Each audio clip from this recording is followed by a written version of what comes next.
السلام عليكم ورحمة الله تعالى وبركاته. وعليكم السلام ورحمة الله وبركاته. ما شاء الله ما شاء الله سبحان الله الحمد لله الله أكبر على إنشادكم وأصواتكم وجهدكم الذي بذلتموه في خدمة محبي رسول الله صلى الله عليه وسلم في مثل هذه الليلة المباركة ضمن هذه الأربعين المبرورة المقبولة إن شاء الله. يا ربي كثر أمثال هذا المجلس الذي هو كجنة الدنيا، وأتمم نوره بشفاء القلوب والصدور والقوالب كذلك، وخاصة لمولانا الشيخ شيخنا الهادي حفظه الله وطول الله عمره بالصحة والعافية آمين، وجعله في سرور وجعل أهله في سرور وتلامذته كذلك في سرور آمين. سرور الدنيا وحبور الآخرة آمين يا رب العالمين، وإيانا معهم آمين.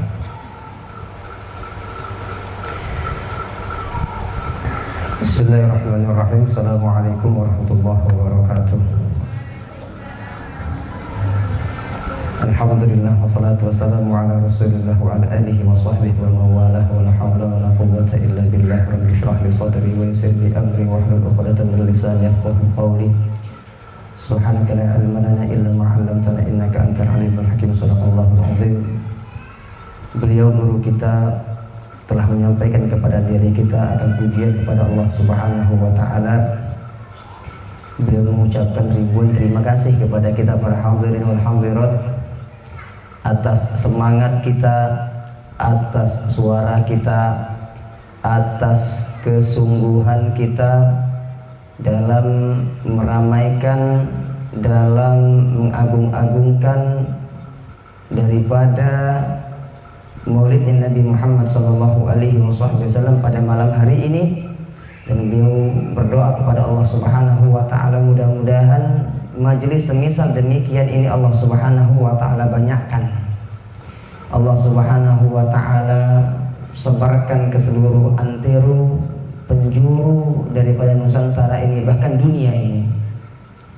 Kemudian beliau juga menyampaikan akan doa selamat, doa sehat kepada abina guru kita, abina Muhammad Syekh Al-Hadi. Mudah-mudahan Allah Subhanahu wa taala jadikan beliau seorang yang sehat walafiat, penyakitnya Allah Subhanahu wa taala angkat dan kembali seperti semula lagi dalam kondisi bisa sehat dan terus berjuang bersama dengan kita, membimbing diri kita untuk selalu dekat kepada Allah, dekat kepada Rasulullah SAW. Amin amin ya rabbal alamin. Allahumma salli ala sayyidina Muhammadin al-qaili man salla alayya wahidatan sallallahu alaihi ashra. Nabi sallallahu alaihi wasallam sampaikan dalam hadisnya, Allahumma salli ala sayyidina Muhammad al-qail man salla alayya wahida sallallahu alaihi wasallam. Adkhalt salawat dan salam kita haturkan kepada roh junjungan alam Nabi besar Muhammad sallallahu alaihi wasallam, yang mana beliau mengatakan, atau orang yang mengatakan, siapa orang yang berselawat kepada Nabi sallallahu alaihi wasallam satu kali, maka Allah Subhanahu wa taala akan selawat kepadanya sebanyak 10 kali. Allahumma salli ala sayyidina Muhammadin nuril anwar. Allahumma salli ala sayyidina Muhammadin sirril asrar. Allahumma salli ala sayyidina Muhammadin tiryaqil aghyar, yani shifa tiryaqil aghyar ما أظلم ليل وما أشرق نهار، يعني طول أيام وليالي الدنيا Salawat dan salam kepada baginda Nabi Sallallahu Alaihi Wasallam, yang mana cahaya yang begitu terang benderang dan sir rahasia di atas kerahasiaan-kerahasiaan, dan sebagai penyembuh atau pengobat daripada segala penyakit di seluruh, di setiap keadaan-keadaan, di sepanjang siang ataupun malam. Allahumma salli ala Sayyidina Muhammadin al-qaili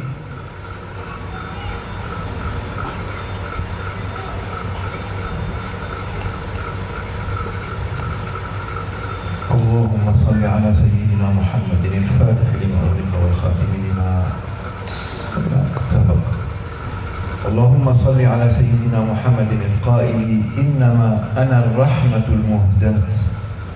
إنما أداة حصر، يعني أنا فقط هذا. إنما أنا الرحمة المهداة، يعني الهدية، الرحمة الهدية المهداة.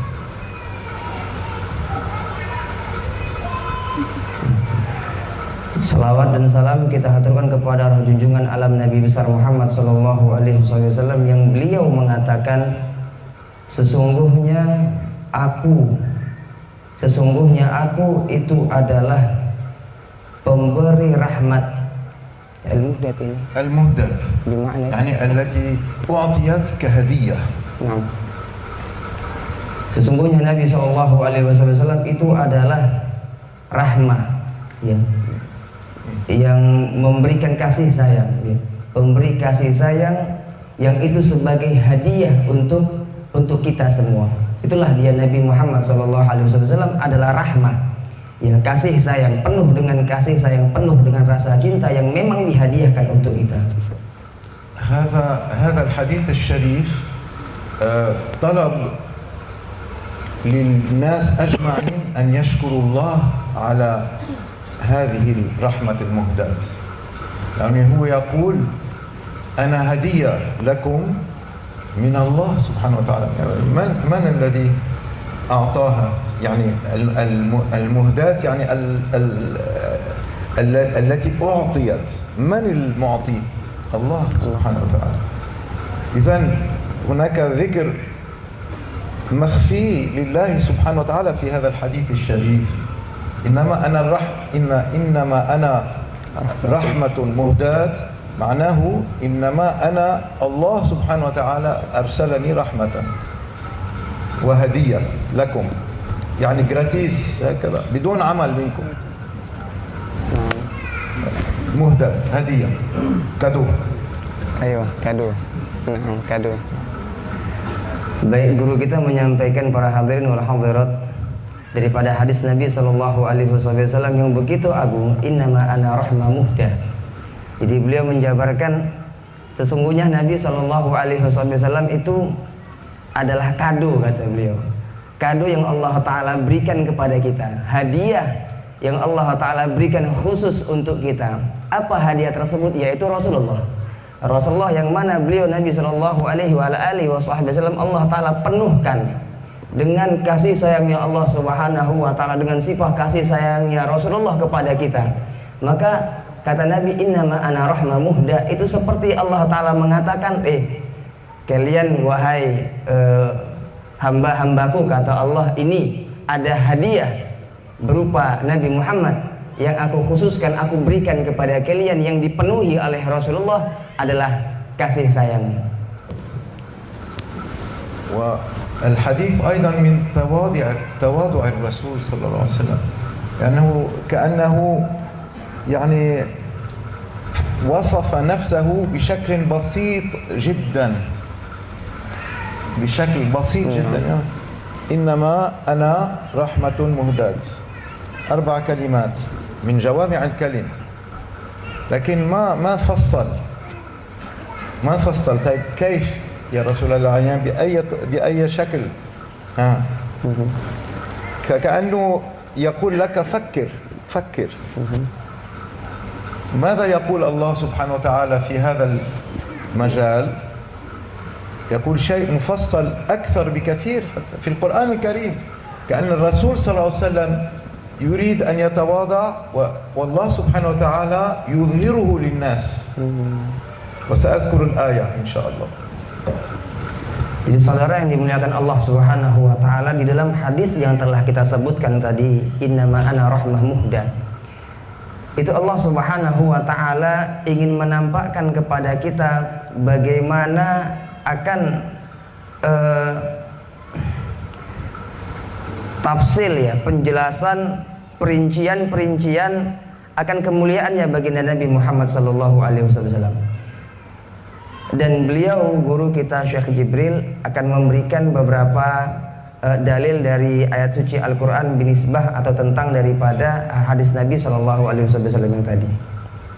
إذ يقول الله سبحانه وتعالى أعوذ بالله من الشيطان الرجيم لقد من الله على المؤمنين إذ بعث فيهم رسولا من أنفسهم يتلو عليه آياته ويزكيهم ويعلمهم الكتاب والحكمة وإن كانوا من قبل في ضلال مبين. يعني الرحمة المهداة، فمن الله بالرحمة المهداة على الناس، لأنه الهدية هي من، يعني هي شيء عطية علينا، أقل شيء علينا الشكر لها، أقل شيء علينا الشكر لها. وأفضل من الشكر المجرد العمل يعني نحاول شيء من المكافأة ومن الجزاء على هذه الهدية.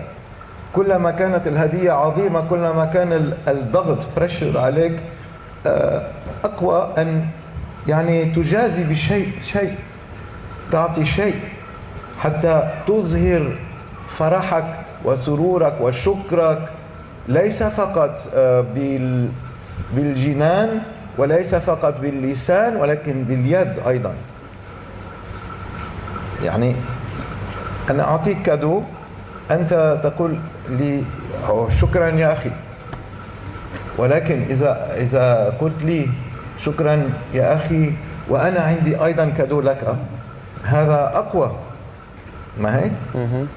وإذا عرفت هذا الكادو طول العمر وأنت ذكرته وأنت تشكر طول العمر، هذا أنت ما نسيت منه. هذا إذن لقد من الله المنان من على الخلق، على المؤمنين من الخلق، يعني سماهم مؤمنين بهذا المن. يعني من عرف الهدية أصبح مؤمنا، ولكن يذكر هذا المؤمن ما هي الهدية. يعني الهدية هذه قيمة جدا نفيسة. ويصف بالتفصيل، يعني تفسير وتفصيل، رسول من أنفسهم أولا يعني بشر، ثم يتلو عليهم آياته ويزكيهم، فهو زكاة لنا، مزكي رسول الله صلى الله عليه وسلم يطهرنا بهذا، ويعلمهم الكتاب والحكمة يعني السنة. ومن قبل ماذا كنا في ضلال مبين، كنا لا شيء، كنا يعني منسيين، فجعل الله سبحانه وتعالى ذكرنا في القرآن الكريم، في القرآن يعني ذكركم نحن المؤمنين، يعني ثبتنا الله على ذلك، آمين، وجعلنا من الشاكرين. Jadi saudara yang dimuliakan Allah Subhanahu wa taala, para hadirin wal hadirat, ini masih berhubungan dengan hadis Nabi sallallahu alaihi wasallam yang awal tadi. Kita ulang ya biar supaya nyambung ya. Tadi kan beliau mengatakan tentang hadis Nabi sallallahu alaihi wasallam, innama ana rahmatun muhda, kan begitu ya.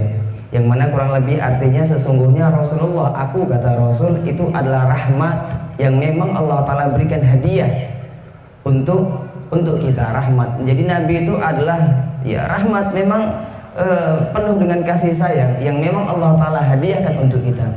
Dan ini senada dengan ayat suci Al-Quran yang Allah Subhanahu wa Ta'ala katakan di dalam Al-Quran, laqad mannallahu 'alal mu'minina rasulah. Sungguh Allah Subhanahu wa Ta'ala telah memberikan karunia kepada mereka orang-orang mukmin, yaitu Rasulullah. Allah Ta'ala karuniakan kita sebagai orang mukmin. Apa yang Allah Ta'ala karuniakan? Apa yang Allah Ta'ala hadiahkan kepada kita sebagai orang mukmin? Dia adalah baginda Nabi Muhammad sallallahu alaihi wasallam, yang mana Rasulullah sallallahu alaihi wasallam itu Allah Ta'ala hadiahkan untuk kita sebagai pembaca Al-Quran, penyampai Al-Quran kepada kita, dan sebagai pensuci daripada jiwa-jiwa kita, dan sebagai pengajarkan hadis, ilmu-ilmu kepada diri kita, yang mana diri kita sebelum datangnya baginda Nabi Muhammad sallallahu alaihi wasallam adalah seseorang yang benar-benar berada di dalam kesesatan yang begitu nyata. Jadi Rasulullah sallallahu alaihi wasallam itu adalah hadiah dari Allah Subhanahu wa Ta'ala yang khusus Allah Ta'ala berikan untuk diri kita, yang mana dirinya Rasulullah itu dipenuhi dengan sifat rahmat. Ashabul Quran, Masya Allah, qala anhum Rasulullah sallallahu alaihi wasallam, ahlul Quran ahlullah wa khassatuhu. Fama ashab as-salat ala nabi sallallahu alaihi wasallam min al-qalb على الدوام مواظبة اجتهادا محبة فناء في محبة الرسول صلى الله عليه وسلم، من أجل أن الله سبحانه وتعالى من علينا وجعلنا مؤمنين وزكانا به وعلمنا به كل شيء تحت السماء وفوق السماء، الكتاب والحكمة، يعني القرآن والسنة. كيف نشكر؟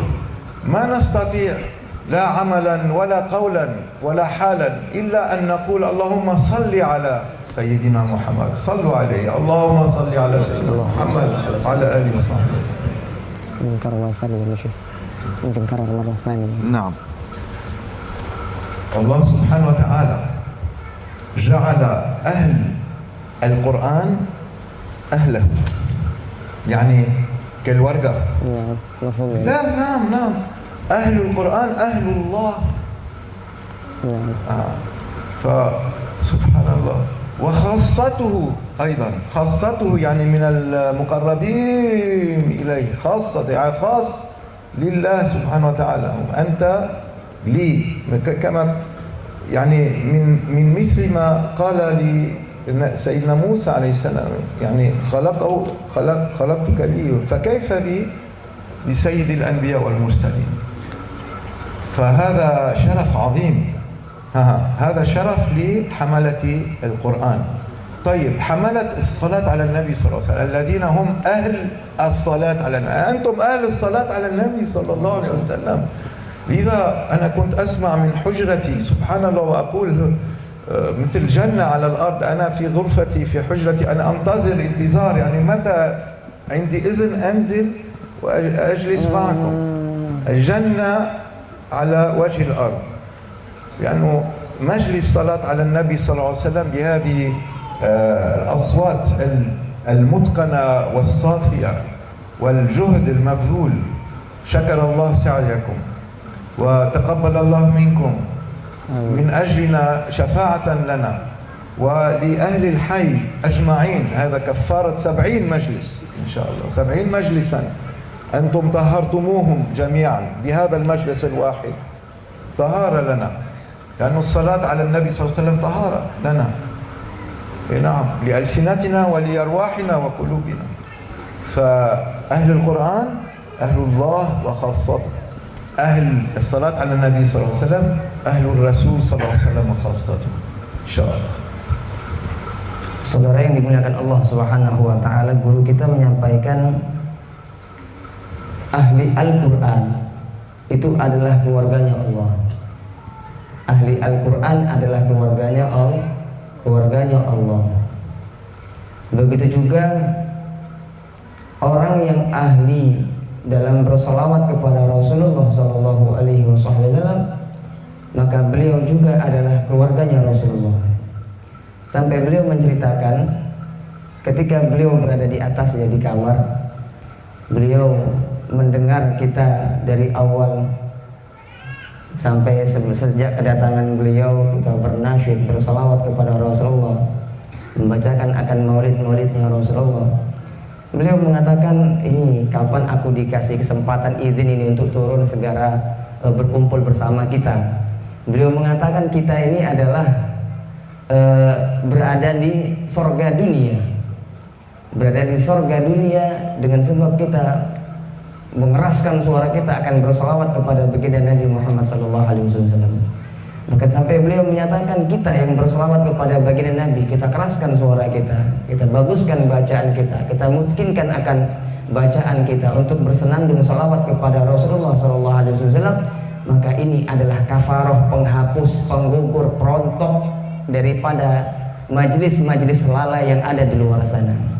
Maka mudah-mudahan Allah Subhanahu wa taala jadikan diri kita adalah orang-orang yang selalu bersenandung salawat kepada baginda Nabi Muhammad sallallahu alaihi wasallam. Amin ya rabbal alamin. أخيرا نقول إنه هذه مجالس المواليد والصلوات على النبي صلى الله عليه وسلم هي كالمسارعة إلى جنات عرضها السماوات والأرض. سارعوا بالخيرات، هذا الخير العظيم لأنه فرصة متاحة لأهل الأرض أن يتعلموا كيف نحب النبي صلى الله عليه وسلم، لأنه نحن مطلوبون أن نسأل الله سبحانه وتعالى حب الله. اللهم نسألك حبك ونسألك حب من يحبك، والرسول صلى الله عليه وسلم، حب الرسول، حب الله وحب الرسول. الله أكبر. وكيف حب الله وحب الرسول؟ بمتابعة الرسول. إن كنتم تحبون الله فاتبعوني، هذا متابعة الرسول. حب الله يعني باتباع الرسول صلى الله عليه وسلم والشريعة والسنة والأخلاق النبوية المصطفوية وهذا. ولكن حب الرسول صلى الله عليه وسلم هكذا بالصلاة على النبي صلى الله عليه وسلم. لا، ما في طريق آخر إلا أن نصلي على، يعني لأنه من أحب الشيء أكثر من ذكره، أليس كذلك؟ أيوة نعم صحيح. فإذا أحببنا الرسول صلى الله عليه وسلم لازم نذكره كثيرا نقول يا رسول الله صلى الله عليه وسلم، حبيب الله، خليل الله، محمد صلى الله عليه وسلم. فكل ما نذكره نصلي عليه. إذا تعالوا نجلس ونصلي على النبي هذا هو المولد، هذا هو المولد. وذكر السيرة هي يعني كأنها ذريعة إلى الصلاة على النبي صلى الله عليه وسلم. ذكر الشمائل ذريعة لذكر النبي صلى الله عليه وسلم، ليس فقط حتى نتعلم ونكون علماء لهذا الفن، لا، ولكن لنتقرب إلى الرسول، نكون من أهل الرسول صلى الله عليه وسلم إن شاء الله. Jadi saudara yang dimuliakan Allah Subhanahu wa taala, beliau sampaikan majelis yang kita buat semisal malam hari ini itu adalah jalan cepat, highway untuk menuju kepada Allah Subhanahu wa taala, untuk menggapai daripada cintanya Allah Subhanahu wa taala. Mengapa demikian? Karena dengan kita ingin mendapatkan cinta Allah, atau bukti nyata kita cinta kepada Allah Subhanahu wa taala dengan mencintai baginda Nabi sallallahu alaihi wasallam. Dan hakikatnya sesungguhnya seorang manusia itu memang dia mencintai akan Allah Subhanahu wa taala. Maka kalau engkau ingin mencintai akan Allah Subhanahu wa taala, cintailah baginda Nabi Muhammad sallallahu alaihi wasallam. dengan kita hadir di dalam ini majelis, kita membuat ini majelis, membaca akan sirah-sirah baginda Nabi Muhammad, membaca maulidnya baginda Nabi Muhammad SAW, maka ini adalah bukti nyata kita cinta kepada Allah Subhanahu wa taala dengan kita mencintai baginda Nabi Muhammad sallallahu alaihi wasallam. Dan nyata kita cinta kepada baginda Nabi sallallahu alaihi wasallam agar kita mendapatkan cintanya Allah adalah dengan mengikuti tapak kakinya baginda Nabi sallallahu alaihi wasallam. Dengan kita mengikuti akan sunnahnya baginda Nabi sallallahu alaihi wasallam. Dan maka di dalam majelis semisal demikian ini kita membaca akan maulidnya Nabi, kita membaca syama'il, ya, sifat-sifat ya baginda Nabi, membaca sirah perjalanan hidupnya baginda Nabi, maka ini adalah kita yang masuk ke dalam lingkup keluarganya baginda Nabi sallallahu alaihi wasallam. رزقنا الله سبحانه وتعالى أن نرى رسول الله صلى الله عليه وسلم في الحياة قبل الممات وبعد الممات إن شاء الله. آمين. وأهلنا الله لذلك، جعلنا أهلا لذلك إن شاء الله بمثل هذه المجالس. وهذا هو العمل إن شاء الله، العمل بطلب محبة الله ومحبة الرسول صلى الله عليه وسلم، لأنه تتمة الحديث وأسألك عملا يقربني إليك، فهذا هو العمل. وهذا من العمل يعني شيء الآن مهم جدا، لأنه سهل المنال وموجود، ولكن قليل من ينتبه بذلك، لأنه يبقى أقلية سبحان الله. لذا طوبى لكم وطوبى لنا معشر الإسلام، فإن لنا من العناية ركنا غير منهدم، وهذا الركن يعني البناء الأساس العظيم هو رسول الله صلى الله عليه وسلم وكل ما والاه. نعم، يعني من صلاة ومن محبة ومن اتباع ومن تسنن سنة الرسول صلى الله عليه وسلم العمل. نعم، طوبى لنا بهذا، وجزاكم الله خيرا على سعيكم المشكور إن شاء الله، وعملكم المقبول، وحبكم المبرور مثل حب الابن والابنة لوالدنا الروحاني الذي هو رسول الله صلى الله عليه وسلم، والد الكل، حتى هو والد سيدنا آدم السلام، لأنه هو القائل صلى الله عليه وسلم: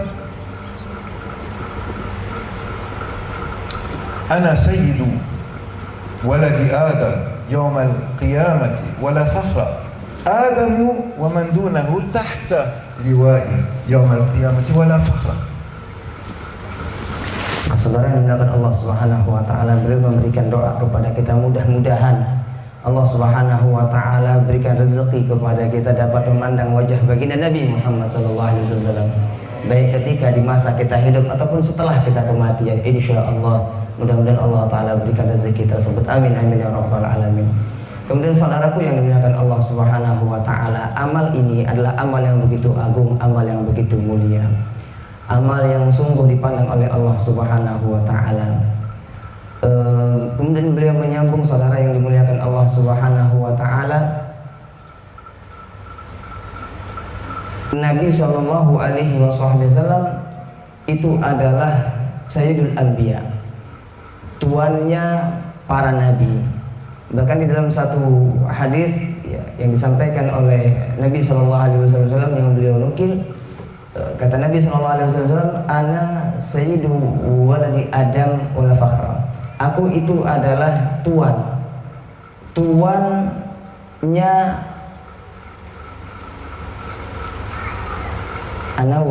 ana sayyidu walid. Aku itu adalah tuannya anak cucu Adam dan tidak ada kesombongan di dalamnya. Kemudian beliau Syekh Jibril menyampaikan Nabi sallallahu alaihi wasallam itu adalah tuannya Nabi Adam baik ke atas ataupun ke bawah. Maksudnya itu adalah baik kepada Nabi Adam alaihi salatu wasalam ataukah kepada anak cucunya Nabi Allah Adam, maka dia adalah Nabi sallallahu alaihi wasallam sebagai tuannya Nabi Adam dan juga kepada anak cucu Nabi Adam. فإن شاء الله نشكر لأبينا ولأمنا. نعم. ونشكر أيضا لأبينا الروحاني. نعم. ونشكر لأبينا الأكبر سيدنا محمد صلى الله عليه وسلم. أليس كذلك؟ نعم. هذا هو يعني المفروض. وكل هذا إن شاء الله ممثل، وإن شاء الله تمثلتم بهذا الواجب بمثل هذا المجلس، فطوبى لكم وتقبل الله آمين منا جميعا، وإن شاء الله نعود ونجلس معكم مرارا بعد ذلك إن شاء الله بإذن الله تعالى. Maka kata beliau, bersyukurlah kita kepada ayah ibunda kita yang melahirkan kita, yang merawat kita. Bersyukurlah juga kita kepada ayah yang membimbing ruhani kita, yaitu Abi Syekhul Hadi. Dan bersyukurlah juga kita kepada baginda Nabi Muhammad sallallahu alaihi wasallam. Maka sesungguhnya ketahuilah wahai hadirin wal hadirat, kita yang berhadir di sini, beliau sampaikan, tuba, beruntunglah kita. Beruntunglah kita sudah berada di dalam majelis semisal demikian ini. Beruntunglah kita mendapatkan fursah, kesempatan untuk duduk di dalam majelis semisal demikian ini. Mudah-mudahan Allah Subhanahu wa taala jadikan diri kita adalah orang-orang yang istiqomah dalam majelis kebaikan. Amin ya rabbal alamin. Amin. Wal-'afwu minkum sayyidi syekh, السادة الكرام، والعفو منكم جميعا. السلام عليكم ورحمة الله وبركاته.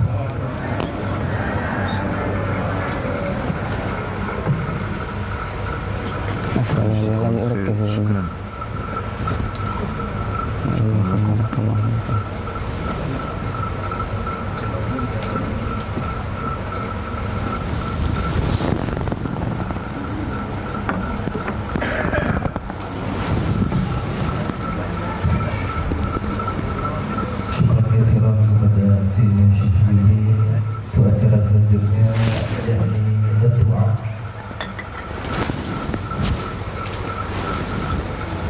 اللهم صل على سيدنا محمد الفاتح لما أغلق والخاتم لما سبق ناصر الحق بالحق والهادي إلى صراطك المستقيم وعلى آله حق قدره ومقداره العظيم في كل لمحة ونفس بعدد كل معلوم لك، صلاة تكون شفاء لشيخنا ووالدنا وأخينا ومعلمنا وأستاذنا الشيخ الهادي، شفاء تاما كاملا لا يبقى من ورائه سقم يا كريم، ظاهرا وباطنا يا رب العالمين، أولا وأخيرا يا ربي، وبلغه طول العمر بالصحة والعافية يا أكرم الأكرمين، يا غني عن العالمين، يا شكور يا رب، يا معطي كل نعمة التي لا تحصى.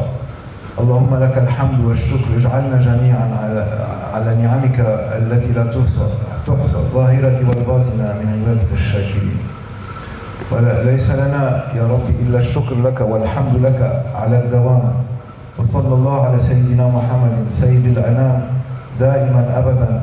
يا رب قونا على ذلك كله. اللهم إنا نسألك حبك، وإنا نسألك حب من يحبك، ونسألك حب عمل يقربنا إليك يا رب العالمين. نسألك يا رب أن لا تكلنا إلى أنفسنا طرفة العين ولا أقل من ذلك، أن تكون لنا بفضلك ولا تكن علينا يا رب العالمين، وأن تحول حالنا وحال المسلمين إلى أحسن حال يا رب، عاجلا غير آجل، ولا حول ولا قوة إلا بالله العلي العظيم. اللهم انصر أمة سيدنا محمد صلى الله عليه وسلم، واحفظ أمة سيدنا محمد صلى الله عليه وسلم. اللهم أصلح أمة سيدنا محمد صلى الله عليه وسلم. اللهم استر أمة سيدنا محمد صلى الله عليه وسلم. اللهم فرج عن أمة سيدنا محمد صلى الله عليه وسلم. اللهم سلم أمة سيدنا محمد صلى الله عليه وسلم. اللهم سلم ديننا ودنيانا وسلمنا ظاهرا وباطنا في أبداننا وأنفسنا وأموالنا وأهلينا وأحبابنا وأقربائنا وجيراننا وبلدينا وكل ما والانا يا رب العالمين. اللهم واجعلنا وارزقنا الحال المبرور في العمل والقول والفكر والتوجه. وجهنا إلى الخير حيثما وجهتنا يا رب العالمين دائما، وتب علينا يا تواب، وارزقنا التوبة النصوح إليك يا رب العالمين. اللهم وارزقنا رزقا حلالا طيبا كافيا شافيا واسعا يا ربي، وأغننا بحلالك عن حرامك، وأغننا بك عن الناس يا رب العالمين. واجعلنا في حفظ وحرز وحصن حصين من كنفك ظاهرا وباطنا يا رب يا الله، حتى يكون لنا من ألطافك الخفية ما يكون دفاع على طول في اليقظة والمنام، في الحركة والسكون، في الحضر والسفر، عن أعدائنا الأربعة: النفس والهوى والدنيا والشيطان. يا رب جعلناك في نحورهم، وأنت لها يا رب يا الله، وإنهم لا يعجزونك يا رب، لكن أعجزونا يا ربي. فتب علينا واغفر لنا وارحمنا وانصرنا، وانصر أمة سيدنا محمد صلى الله عليه وسلم نصرا مؤزرا عاجل غير آجل يا رب العالمين.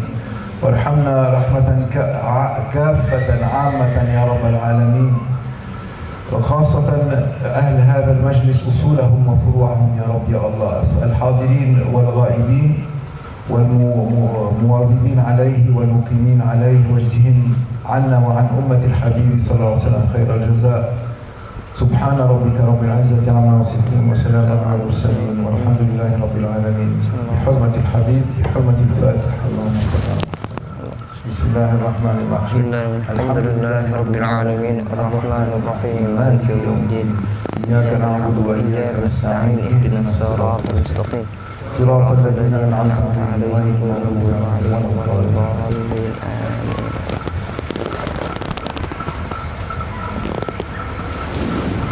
شكرا جزاكم الله خيرا. شكرا.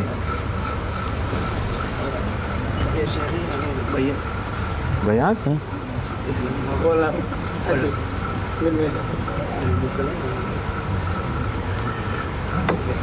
Kayak mana Bi? Jamaah yang bayar. Jamaah yang mau bayat ke? Ini kan banyak yang bayar dari Medan. Di sini Ustaz? Sini? أشهد Asyhadu أن an لا la إله ilaha إلا الله illallah وأشهد wa asyhadu أن anna محمدا Muhammadan رسول الله. Rasulullah. أشهد Asyhadu أن an لا la إله ilaha إلا الله illallah وأشهد wa asyhadu أن anna محمدا Muhammadan رسول الله. Rasulullah. أشهد Asyhadu أن an لا la إله ilaha إلا الله illallah وأشهد wa asyhadu أن anna محمدا Muhammadan رسول الله. Rasulullah. بسم الله الرحمن الرحيم. إن الذين يبايعونك إنما يبايعون الله يد الله فوق أيديهم فمن نكث فإنما ينكث على نفسه ومن أوفى بما عاهد عليه الله فسيؤتيه أجرا عظيما. رضينا بالله ربا وبالإسلام دينا وبسيدنا محمد صلى الله عليه وسلم نبيا ورسولا وبالقرآن إماما وبالكعبة قبلة وبأمة سيدنا محمد صلى الله عليه وسلم إخوانا والله على ما نقول وكيل. ورضينا بمولانا الشيخ محمد هشام قباني شيخا ومرشدا. الله الله الله حق الله الله الله حق الله الله الله حق. زيادة إلى شرف النبي المصطفى صلى الله عليه وسلم آله وصحبه الكرام ومشايخنا الكرام في الطريقة النقشبندية العالية خاصة روح أستاذنا وأستاذ أستاذنا الفاتحة. اللهم صل على محمد وعلى آله. بسم الله الرحمن الرحيم.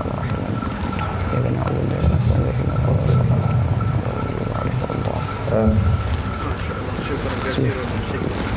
تفضل.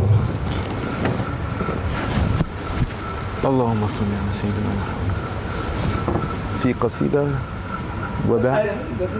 Qasidah. Rindunya Aiden Arab. Ayo kasidah. Fauzi.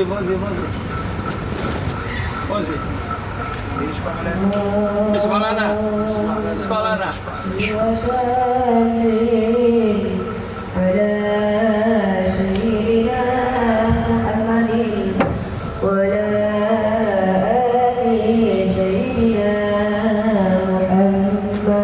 اللهم صل وسلم وبارك.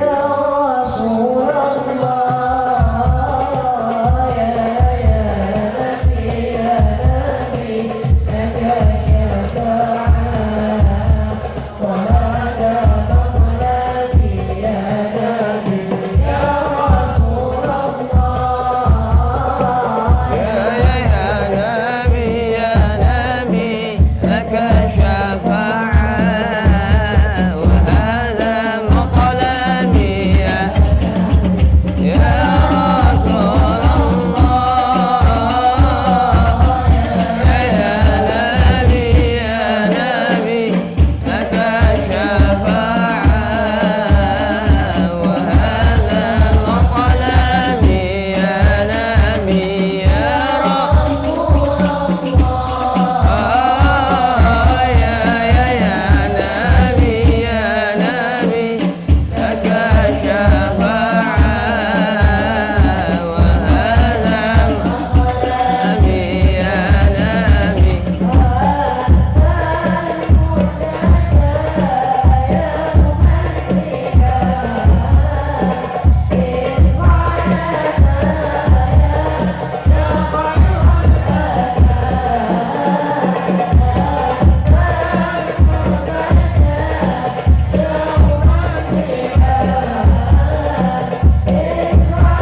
صل وسلم وبارك عليه وعلى آله